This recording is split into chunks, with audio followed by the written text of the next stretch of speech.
दोस्तों, आज हम बात करने वाले हैं एयर सर्किट ब्रेकर ऑन कैसे किया जाता है। ये स्नाइडर इलेक्ट्रिक का कॉम्पैक्ट मास्टर पैक्ड मॉडल है। अब मैं आपको बताता हूं दोस्तों, एयर सर्किट ब्रेकर को ऑन और ऑफ कैसे किया जाता है। ये जो आपको यहाँ पे दिखाई दे रहा है, ये इसका चार्जिंग हैंडल होता है दोस्तों। ये होता है, इसके अंदर हमारा एक मैकेनिकल स्प्रिंग होता है। उस स्प्रिंग को चार्ज करने के लिए ही ये हैंडल होता है, क्योंकि अगर वो स्प्रिंग चार्ज नहीं होगा तो हमारा ऑन का जो बटन है वो काम नहीं करेगा। इस केस में ये फ्री है, तो इसका मतलब हमारा स्प्रिंग चार्ज है और हम ब्रेकर को ऑन कर सकते हैं। ये देख सकते हैं आप ऑन का, और यहाँ पे आप देख सकते हैं ऑन, और स्प्रिंग डिस्चार्ज हो गया। अब हम इसको यहाँ से ऑफ करेंगे, ब्रेकर ऑफ है। और अब हमें इसको ऑन करने के लिए स्प्रिंग को चार्ज करना होगा।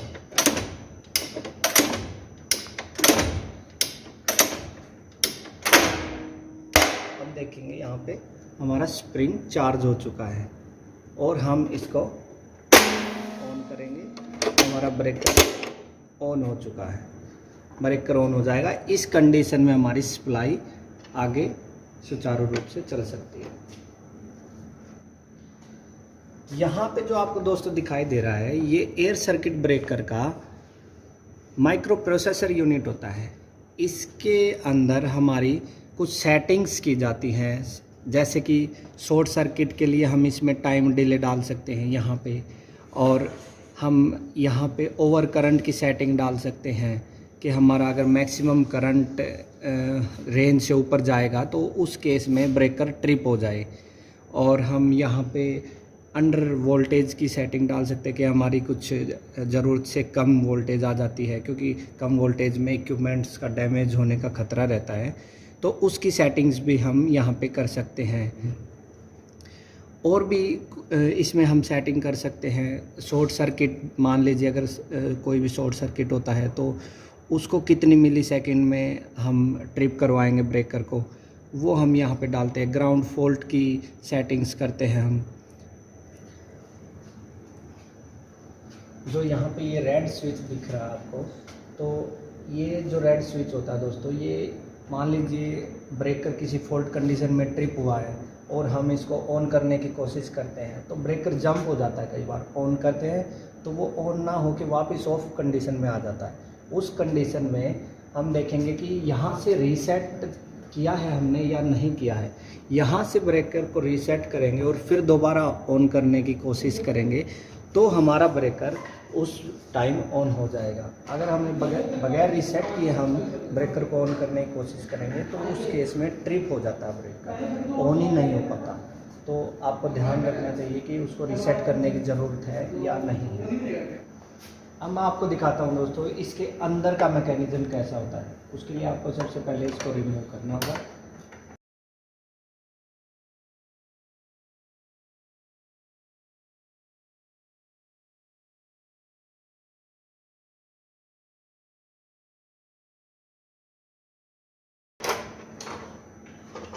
इसको बहुत ही केयरफुली आप रिमूव करेंगे। ये हार्ड प्लास्टिक का होता है वैसे तो, लेकिन टूट भी सकता है।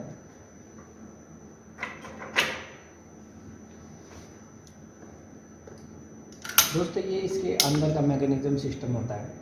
ये जो मैंने आपको बताया, ये चार्जिंग हैंडल होता है। आप इधर आके देखेंगे तो इस चार्जिंग हैंडल से यहाँ पे जो हमारा स्प्रिंग होता है वो स्प्रिंग चार्ज होता है। अब देखिए, ये हमारा स्प्रिंग चार्ज हो चुका है।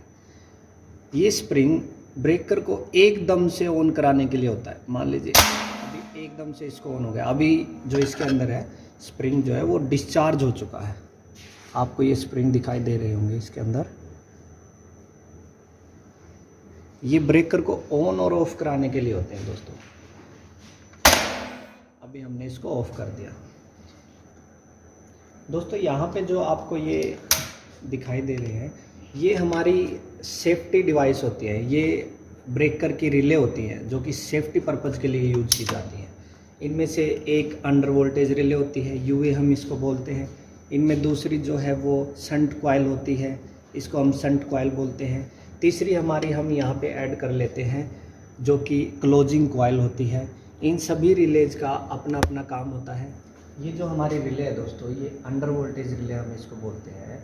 अंडर वोल्टेज रिले का काम होता है जब वोल्टेज कम आ जाती है, ट्रांसफार्मर वोल्टेज कम निकाल देता है, या फिर पावर हाउस से वोल्टेज कम आती है और हमने सेट पॉइंट इसमें ज़्यादा वोल्टेज का किया हुआ है, तो जैसे ही उस सेट पॉइंट से वोल्टेज कम आएगी, उस केस में ये ब्रेकर को ऑटोमेटिक ट्रिप करवा देती है।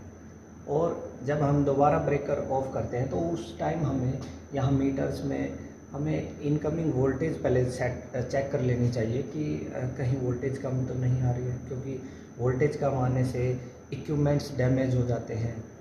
तो उस केस में हमें फिर दोबारा से ब्रेकर ऑन करते टाइम हमें देख लेना चाहिए जो हमारा ये इसमें रीसेट का जो बटन है, रेड वाला बटन, ये बटन हमें देख लेना चाहिए। इससे हम रीसेट कर सकते हैं। ये डायरेक्टली यहाँ पे रीसेट पॉइंट से कनेक्ट होता है, तो हम इसको दबाएंगे तो फिर वो जो फॉल्ट कंडीशन होती है वो रीसेट हो जाती है। तो दोबारा ब्रेकर को ऑन करने के लिए आप रीसेट ज़रूर कर लें एक बार।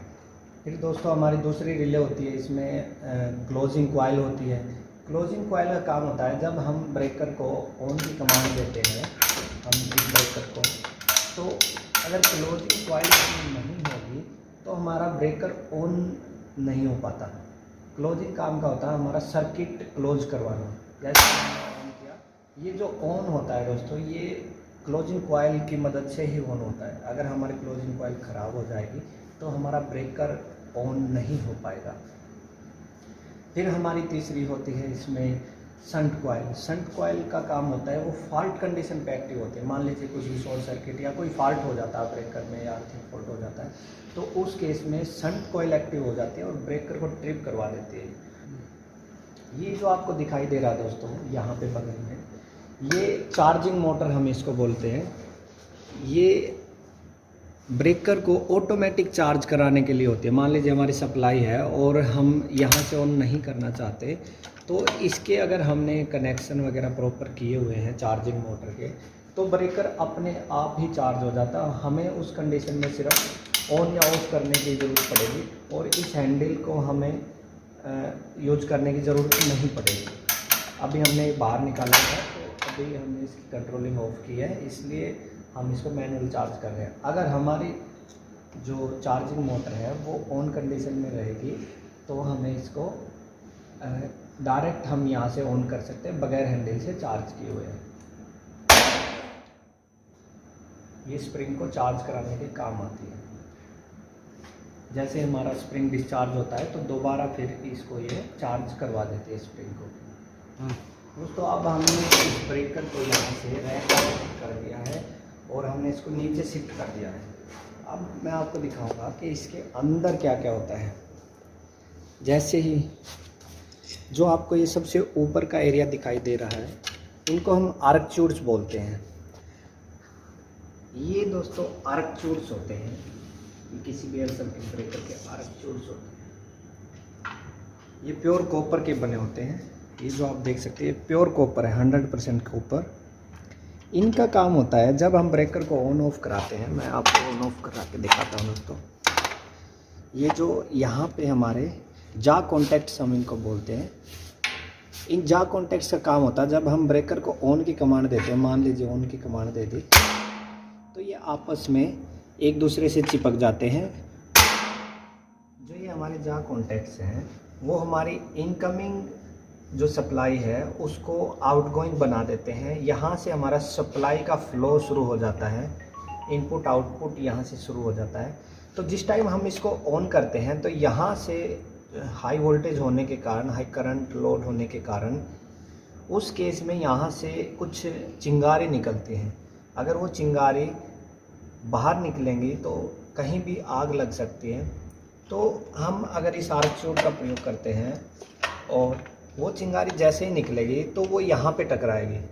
यहाँ से टकराने के बाद वो फिर दूसरी जगह टकराएगी और तीसरी जगह, और वो टकरा के उसकी लाइफ इसके अंदर ही ख़त्म हो जाती है, वो बाहर तक फैल ही नहीं पाती। इसलिए ये आर्क चोड्स उन चिंगारी की आग को बुझाने का काम करते हैं ताकि वो बाहर न आ पाए और कोई भी इक्विपमेंट डैमेज ना हो पाए, फायर का कोई इंसिडेंट ना हो पाए। उसी के लिए हम इसको यूज करते हैं। फिर आपको दोस्तों जो ये यहाँ पे दिखाई दे रहे हैं, ये जा कॉन्टैक्ट होते हैं, ये भी प्योर 100% कॉपर के बने होते हैं। ये लोड के अकॉर्डिंग डिज़ाइन किए जाते हैं। मान लीजिए अगर हमारा ब्रेकर 2000 एम्पेयर की कैपेसिटी का है तो ये जा कॉन्टैक्ट्स भी उसी लोड के अकॉर्डिंग डिज़ाइन किए जाते हैं, क्योंकि अगर ये कम ज़्यादा होंगे, अगर कम कैपेसिटी के डिज़ाइन होंगे, उस केस में इनका मेल्ट होने का ख़तरा हो जाता है। ये जा कॉन्टैक्ट्स हाई लोड पे मेल्ट ना हो, इसीलिए प्योर कॉपर 100% कॉपर के बनाए जाते हैं और पूरी कैपेसिटी झेलने के लिए ही इनको डिज़ाइन किया जाता है। उसके बाद आप देखेंगे दोस्तों, जो ये आपको दिखाई दे रहे हैं दोस्तों, ये हमारे एयर सर्किट ब्रेकर के मेल कॉन्टैक्ट्स होते हैं। हम इनको मेल कॉन्टैक्ट्स बोलते हैं। मेल कॉन्टैक्ट्स क्यों बोलते हैं? क्योंकि जैसे ही आप देखेंगे हमारा जहाँ पे हम ब्रेकर को रैक इन करते हैं, जब रैक इन करते हैं तो जैसे ही ब्रेकर अंदर जाता जाएगा, हमारा ये शटर जो है इस ब्रेकर का शटर आप देखेंगे ये ओपन होता जाएगा जैसे जैसे अंदर जाएगा। तो उस केस में यहाँ से एक रास्ता खुल जाएगा और ये मेल कॉन्टैक्ट यहाँ जाके इसके अंदर जाके कुछ कपलिंग्स में फंस जाएंगे, जैसे आपको इसके अंदर दिखाई दे रहा है। वो उनमें से एक में हमारी लाइव सप्लाई होती है जो कि इनकमिंग सप्लाई होती है, और एक में हमारी आउटगोइंग के लिए सप्लाई आउटगोइंग के लिए डिज़ाइन किया जाता है। जैसे ही हम ब्रेकर को ऑन करते हैं तो हमारी ये लाइव सप्लाई दोनों में शुरू हो जाती है, और ये मेल कॉन्टैक्ट यहाँ पे ही इन फीमेल कॉन्टैक्ट्स में सेट होते हैं। वो प्रॉपर सेट होते हैं क्योंकि हाई लोड इन पे चलता है और कोई भी यहाँ पे मेल्ट ना हो जाए कोई भी कॉन्टैक्ट, उसी के लिए इनको भी कैपेसिटी के अकॉर्डिंग ही डिज़ाइन किया जाता है। फिर आपको वहाँ पे दिखाई दे रही हैं बस बार्स, वो बहुत ही हाई लोड को झेलने के लिए डिज़ाइन की जाती हैं, और उन बस बार के बाद फिर हमारी जो इलेक्ट्रिकल की हैवी ड्यूटी केबल्स होती हैं वो कनेक्ट होती हैं थिम्बल्स के थ्रू। ये जो होता है ये इसका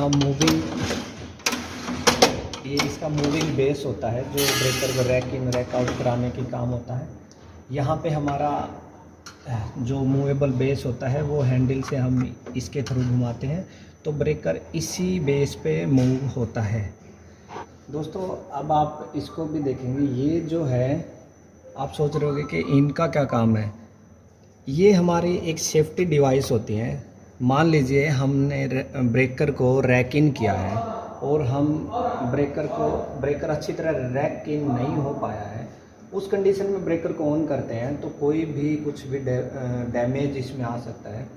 तो मान लीजिए जब तक ब्रेकर हमारा सही तरीके से रैक इन नहीं होगा, पूरा जाके मेल फीमेल से अपना अच्छे से कॉन्टैक्ट उनके सही नहीं बैठेंगे, उस टाइम तक हमारा ब्रेकर ऑन नहीं हो पाएगा। क्योंकि जब ब्रेकर पूरी तरह से अंदर चला जाएगा तो उसकी जो सेफ्टी होती है जो डायरेक्टली कनेक्ट होती है स्प्रिंग से और ऑन ऑफ डिवाइस से कनेक्ट होती है जो कि रिले से उसकी कमांड जाती है, और हमारा जो ऑफ का मैकेनिज़्म होता है उससे भी इसका कनेक्शन रहता है। अगर ये अच्छी तरह ब्रेकर सेट नहीं बैठेगा, क्योंकि यहाँ पे आके लास्ट में जब वो सेट बैठेगा तभी हम उस ब्रेकर को ऑन करा पाएंगे। अगर वो सेफ्टी डायरेक्ट यहाँ तक प्रॉपर नहीं सेट आएगी तब तक ब्रेकर ऑन नहीं हो पाएगा। तो ये एक तरह से सेफ्टी के लिए डिज़ाइन किया जाता है इसको।